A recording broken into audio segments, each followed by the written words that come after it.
লোকসভা প্রার্থী মাননীয় মমতা ব্যানার্জির প্রার্থী রচনা ব্যানার্জি বলাগড় বিধানসভায় আসছে, এটা শোনবার পরে খারাপ শরীর নিয়েও আমি ওনার মিটিংয়ে অ্যাটেন্ড করেছি। ওই বকুলতলাতে ওনার জনগর্জন সভা ছিল।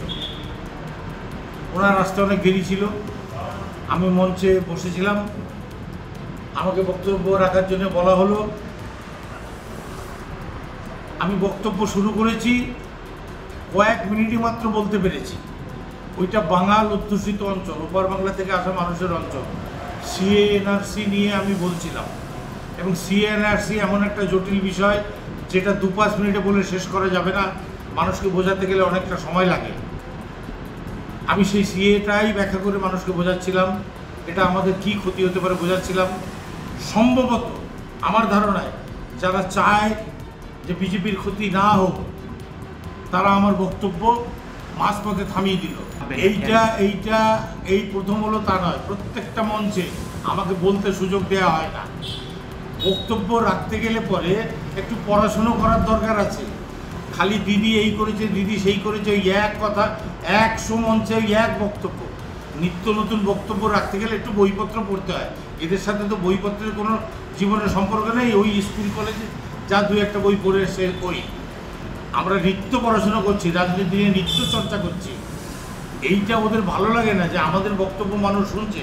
যেখানে আমি বক্তব্য রাখছিলাম মানুষ মুগ্ধ হয়ে শুনছিল, হাততালি দিচ্ছিল, মহিলারা পর্যন্ত। সেইটা ওদের ভালো লাগেনি, এত রিয়্যাক্ট করছে মানুষ, এটা ওদের ভালো লাগেনি। তার জন্য আমাকে থেমে যেতে ওরা থামিয়ে দিল। ওরা প্রার্থী কি এই বিষয়টা জানে? খবর পাবেন, উনি আসছেন, আমি তার আগে বেরিয়ে চলে এলাম। আপনাকে বন্ধ করলো কে আপনার এই বক্তব্যটা? বন্ধ করলো আমাদেরই দলের লোকেরা, নেতারা, যারা চায় বিজেপির ভোটটা কমুক তারা। বিশেষ কোনো ব্যক্তির নাম বলবেন? আমি নাম বলবো এই নাই।